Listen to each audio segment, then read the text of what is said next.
Today we have an extra special episode, and I know I say that every episode. I said that 99 times before, but today is the 100th episode of I Know I'm Crazy with Naja Hall. Everybody give us a hand! Yes! 100 episodes. So you guys are, I always am talking to people. We're finding out these interesting stories. We're always bringing solutions here. But for the 100th episode, I said I want to flip it up a little. I want to switch up the game a little bit. And I want to sit down and talk to one of the most important people, one of the most impactful people in my life, myself. I brought my friend Darius Brown in here to interview me because you guys hear me speaking to people all the time. So today, I want you to hear a little bit more about my story. I want to tell you some of the ugly, shameful, super transparent things that I've experienced that I haven't shared before. So we're doing that on episode 100. We're just getting to know me. And episode 101, we'll be back to the regularly scheduled program. So let me tell you about Mr. Darius Brown. Darius is an Emmy and Clio award-winning producer, casting director, and host. As a distinguished figure in the entertainment industry, Darius has garnered a wealth of experience from his tenure at ABC News, BET, NBC, and Fox. With a multifaceted skill set, Darius has carved a niche for himself as a thought leader and creative authority. Beyond the glitz and glamour, his professional endeavors champion social justice, culture projects, and reflect a deep commitment to amplifying voices within the LGBTQ plus community. All right, everybody, let's give Darius a hand! Well, Naja, we know you're crazy. We know. Well, I'm so excited to be here today with my friend for the 100th episode of your podcast. Yes. Can we give her another round of applause? Because 100 episodes. And this is a little weird for me because normally I interview people and I don't know them. So today I'm interviewing someone that I actually know. Yes. So thank you so much for inviting me here into this space. I also want to thank Blakely for creating this amazing space for other mothers. So Naja, yes, I know you very, very well. Yes. And I'd love to see you grow over the years and you connect with your community here. So let's talk about your origin story, if we can. Yes. So tell me a little bit about how you got started and wanted to create this in this community. Yeah, so everybody at this point knows that I met this awesome human being. His name is Tony, and he told me that he was a father, and immediately I discounted him. I was like, okay, so I'm not gonna do somebody's baby daddy, because you know all the things that people hear about dating a divorced or someone's co-parent. You know, the things that you think, you're like, oh, are they still screwing the co-parent? Do they have space for me? Is their check being eaten up for child support and I can't buy my 32-inch bust-down wigs? Like, what's the situation going to be? How does this affect me? And I'm pretty sure that was not on your list when you went to go looking for a partner, right? It was not. It absolutely was not. So Tony and I fell in love. He turned out to be absolutely the best man that I've ever been with. And I tell all stepmoms this, all people this, but especially a stepmom, if they ain't the best person that you've ever been with, ever, you need to run. Because this relationship is going to try you. It's going to cause you to go to some depths that you just did not know existed within you, and maybe make you go to some places that you wish didn't exist. Because that's what this marriage and this role has done for me. So with all of that said, I decided to start looking around. And the first resource I saw was this thing called Stepmom Magazine. Believe it or not, I had seen it on my timeline years before, but I would scroll past it because I'm like, girl, I do not have those types of problems. I do not need that. And then lo and behold, I'm subscribing to this magazine. There was an actual magazine for stepmoms. So I got the subscription. I said, okay, well, I'm not the only one going through this. Mm-hmm. And as it turns out, I was called to create a community of my own. First community is called Blended in Black, because I saw spaces that were very helpful to me, but there weren't people that looked like me. And the first thing that we know is when we're in trouble, when we're in need, the first thing we do is look for something that looks and feels familiar. I didn't see that online in any of the popular spaces. So I said, you know what, Naja, we're going to be blended in black. We're going to talk about blended in black family issues. Okay, but what made you, you were reading this magazine, but then what made you want to be like, okay, I'm just going to create a community for blended in black? I skipped a whole bunch of steps. Drama. Some of the things that were happening, that started to happen, and not saying that my husband is a victim, because none of us are victims here, just to be clear. Some of the things that were starting to happen were so abnormal And so it was like extraterrestrial things that were happening in my life. I did not know that, and I'm trying to be careful with my words here, even though I'm being transparent. I didn't know some people could just be as crazy as cat shit. I just did not know it. I didn't know that people would do harm to their children to spite their partner. I did not know that mothers and human beings and fathers like this exist. I'd never seen a grown man cry because he couldn't see his children. You know, we're always told that black men don't want to be around their kids, but here we go. I got one that's begging. And so I started seeing this happen. I started posting about it online. Oh, what was your first post? You remember? Oh, God. We were sitting at the fire station, and, you know, he had gotten a slew of text messages. We live here in New York. The kids live in Texas. We were sitting at the fire station, and we got messages like, you're not going to get your kids. They're not going to come with you. We're not going to, you know, just same old, same old. And so I just remember seeing him just break down. And my husband's like this big, strong, strapping dude. You guys see me post pictures of him all the time. Tony, you know, he's a dude. He's a man's man, for all intents and purposes. And so in that moment, I was like, wait a minute. We asked the police, hey, can you come help us? This is the paperwork that shows this is our weekend with the kids. And they were like, oh, we don't get in that stuff. The cops couldn't help us. They were like, oh, you got to go to court. Well, dude, we're here now. We've flown here. We spent the money. We have a place rented out to keep the kids for a 3-week Christmas break. We were told, if you're going to get these kids, we're not going to give you any damn clothes. I had purchased clothes, took an extra luggage from New York City, and like had all this stuff with me. So I was ready. We got a message of the kids crying maybe 20 minutes later because we gave up. We're like, hey, let's just go to the hotel Airbnb situation. Let's just go there. And we got a message, and the kids were like, why didn't you come and get us? You don't want us. Why won't you? You're with that woman. You put her before us. And we were just like, in that moment, I was so pissed. And I'm trying not to say the F word because y'all know I'm trying to clean up my language a little bit. I'd never experienced anything like that. And the sheer helplessness of everybody. Hearing children calling out to their father and being made to think he didn't want them. You don't want us because you're with Naja. And we have all of these like luggages picked out. I had clothes for everybody. You know, everything was so nice. So that's when you realized you were the bad. Moment. So what I did is I anonymously posted on my personal Facebook page just the situation. I was like, hey, what would you guys do? And I think it got like 800 comments. Literally, and this was just my personal Facebook page. Wow. So I was like, oh, I'm not the only one that this has happened to. Our family is not the one that's been stricken by this. Then I decided to create the Facebook group. This is before I became a certified family life educator, a New York City mediator. This is before any of that. I was like, I'm just going to create that. And someone found out about the group.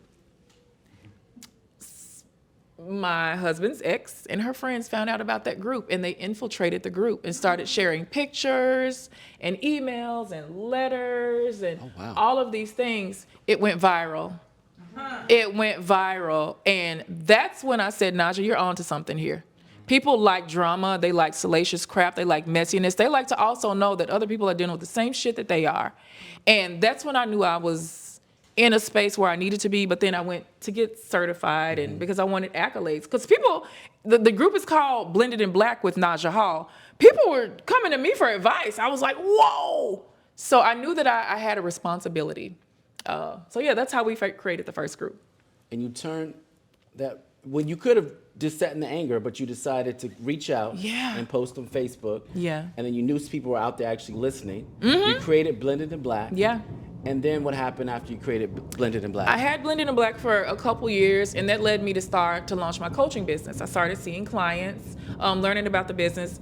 I got certified, like I said, at the National Council of Family Relations. I got my 18,000 hours of research. I think all that requires like a master's degree to do that. But now I have this extra piece of, some more letters behind my name. So then I had confidence. I decided to create a exclusive stepmom space because my stepmom issues were not going away.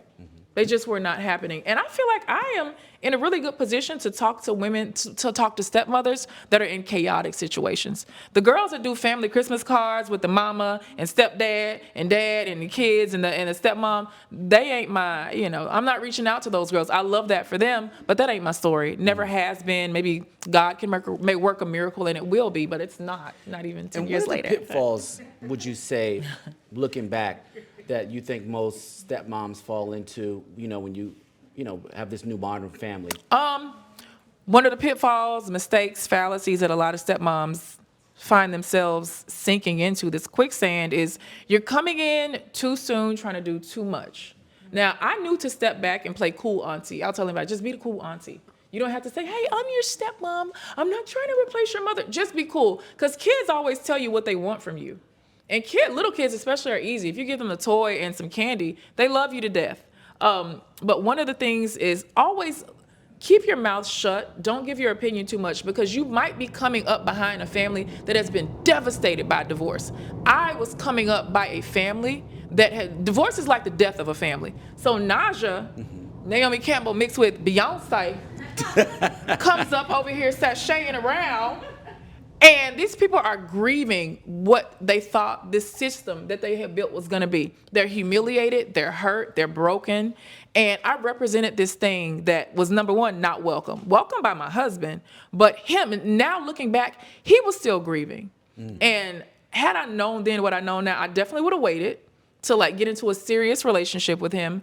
I would have done more research, and I would have let me stop you there. And when you say if you would have known now, would you? I guess just knowing, I asked one time, I think I surveyed all the stepmoms on my page. I was like, if you knew then what you know now, would you have still been with your partner? An overwhelming about 78% said, hell no, I would never have done that. And that was a point in my marriage where I was like, I shouldn't have done this. This is a lot to deal with. But had I known what the breakdown of a family looks like, now I'm equipped to teach people, which is why I'm so adamant about teaching people. But had I known what that looked like from the beginning and what to expect from personalities, I probably wouldn't have I think it took me about 6 to 8 months to meet the kids, but we were long distance. I would not have met the kids as soon as I did. I would have kept my name real far away. And now, especially seeing some of the other things that we've dealt with, and I know a lot of people out there have dealt with too, I wouldn't even wanted the other party to know my damn name, honestly. I just would have kept my anonymity. I wish I had done that. And let's talk about the family, or the nucleus of the family, the new modern family now, because I feel like people don't really understand. We know that 50% of first marriages end in divorce. So the modern family doesn't look like the Leave It to Beaver family that we have in our heads. So when we go out to date, most people are going to have kids. So why do you think that society hasn't caught up with that? Or how can we begin what this exhibit is doing right now to break down those type of stereotypes and redefine what that modern family looks like today? Why can't we do that? Okay, let's first kind of just explore why it is the way it is, especially with motherhood, because we're focusing on motherhood today. If we look at a mom is the life giver, the birth giver, the source, the first person that this human being, this tiny little being, is attached to. There's almost a sense of ownership. And as society, culture, I don't care where you grew up, what you call God, him, her, or they, what language you speak, you look at motherhood almost akin to sainthood. A lot of people do in most cultures. The woman, the mother, in that sense, is the backbone. Yes, you are the nucleus, you are the everything. So then you got somebody coming to impede on that very precious territory. You're a demon. You are a monstrosity, and you are here to wreak havoc. You're almost a homewrecker, and you didn't wreck anything. So I think that's probably why it's so difficult for stepmothers. And then we got Walt Disney to thank. He made us look super, super evil. Come to find out, because I did some research, because I know I love tea. Walt Disney's father died. And then I know his mother died, his dad remarried, and then he hated the woman that his dad was with. So then here we come, he's painting us for 20, 30 years and embedding that in culture's history. But yeah, I think that it's just hard for somebody to see anything that's akin to motherhood. And research studies have shown why it's so difficult. It's just because the best way that I can think to explain it is motherhood has been akin to patron sainthood. You should not come near that. Like MC Hammer said, don't touch this. But here we are touching it, all up in it. And recreating and trying to, so to answer the second part of your question, what can we do to redefine? I always tell my clients, and I tell myself this every day, is you're never going to feel balanced if your expectations and your reality are not aligned. You're expecting one thing, but your reality says something different. If you don't fall into radical acceptance, you're going to give yourself and everybody around you a really hard time. And so I think one of the reasons why we are having such a tough time with redefining what family looks like is because we can't admit that, baby, that white heteronormative picture of Leave It to Beaver, that didn't even work for them. His Leave It to Beaver's daddy had a girlfriend in the house behind him. Yeah. We don't talk about those things, but I think we have to have a very strong dose of reality in saying what I was taught was a fallacy and it's not true, and it's okay to accept that it's different. And different is not always, it's scary. Different is scary, but it's not always bad. And what do you think, our society, I feel like it's moving a bit further. We have the first, Vice President, Kamala Harris is a stepmom. Yeah. Oh, yes. She made history. Yeah. You wrote about that, right? I did. What preempted you to write about that? I was tapped to, I think for USA Today, they tapped me to write an article and just talk about the feelings of that, and a couple more publications too. And I started looking into it. Her husband's ex-wife was her campaign manager. So, like, these girls were homegirls. Close your mouth. Yeah. I was so happy to see that. I think Jill Biden is a stepmother because Joe Biden's first wife was killed in a car accident. And so she was very instrumental in raising the children. So I was like, oh, and God, I can never remember her name. The previous first lady, Melanoma Trump, she was also a stepmother. She was also a stepmother as well. So I'm not going to disrespect. This is the 100th episode of I Know I'm Crazy with Naja Hall. It's on brand, guys, ladies and gentlemen. So we've had a lot of blended families in the White House, but Kamala really did a good job with pushing her stepchildren and showing her very non-traditional family. I think that did something good for us. And it's multicultural. And she gets points for like double, triple diversity. So that's great. Let's talk about diversity. Why are you so silly? What was it like coming into space? Because you first started, before you started VIP Stepmom, you started Blended in Black. Yes. What was that like starting and talking specifically to our community as it relates to, stepmoms? And what was it like?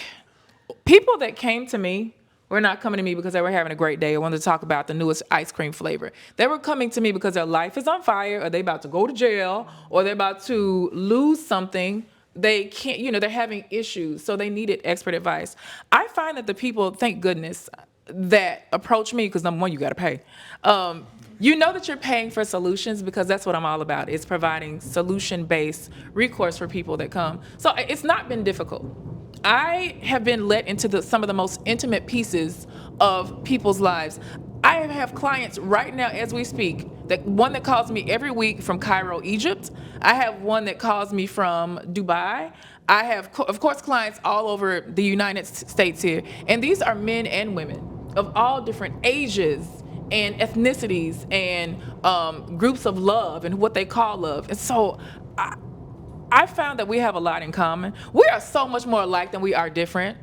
Everybody in this room understands what I'm saying. None of us look alike. We have all different stories. But you guys understand where I'm coming from, because the commonality that I talk about with people is that I'm going to try to help you fix what's broken. And most of the times, that's ourselves. Ooh, ouch. Can you say amen? Say ouch.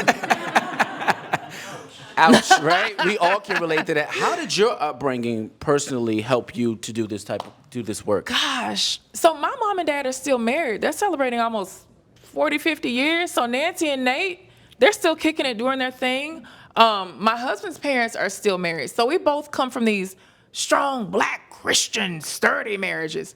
I was not prepared for any of this, because we don't talk about those things in my family. All my aunties and uncles, everyone was married. I found out only before Grandma died that she and Granddaddy had been divorced. I just thought they were living apart my whole life, stupid me.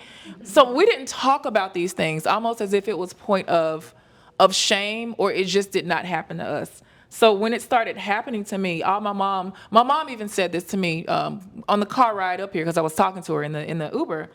I was like, Mom, I'm going to go do this. And she was like, Naja, I just always tell you, I don't know what it's like being in your shoes. I don't know what you're going through. I don't know what it feels like, but I just know you wear it well. And if God was going to put this in anybody's lap, I know you're the perfect person for this. And I was like, thank you, girl. Thanks, Nance. No, and you've been at it for 10 years 10 now. years. Yeah, 10 years. What keeps you going? I don't know, because I don't know what keeps me going. The thing that drove me in the beginning was pure fury and anger, seething hate is such a strong word. Seething dislike. I was pissed off. And so it was so easy for me to go and record 4 episodes in a week and be doing my own bookings and editing the podcast myself because I had something to prove. So I was working from a place of hurt. And y'all know, when you hurt and a woman that's furious, she's about to either blow up some shit or she's going to change the world. So I think I kind of did a little bit of both. And I have not done an episode of this podcast. I stopped episode 99 September of 2022 because I was really happy then. I was like, Naja, you're talking about a subject matter that started off as a place of pain. You've reached balance and you've reached radical acceptance in your own family. And I just didn't want to do it anymore. I knew I didn't want to quit, but I didn't have the same drive in the beginning because I wasn't fueled by seething anger. Because I was like, crazy is as crazy does, honey. Crazy is just never going to change. I have had 10 years to accept that fact. But I also like how you redirected that. You know, you realized that the anger was fueling you. Mm-hmm. So then you went into art and you started creating art pieces. And I never told anybody about this until Blakely, the curator of this beautiful space today. I just shared a piece of art in my stories and she was like, you did that? I was like, yeah, girl, but I just shared it in my Insta stories. Because it was always something that was just so private.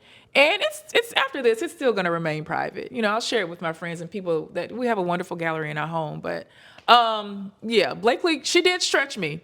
But I like it because it feels good. And it's prompted me to do this. When she called me to do this, I was like, okay, you know what, Naja, this might be it. You might need to bring your damn podcast back because I get probably 40 DMs a day. Hey, I'm at episode 80. I'm coming to the end. What's next? So I feel like I gotta feed my people.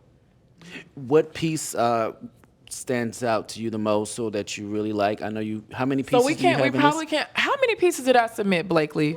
43.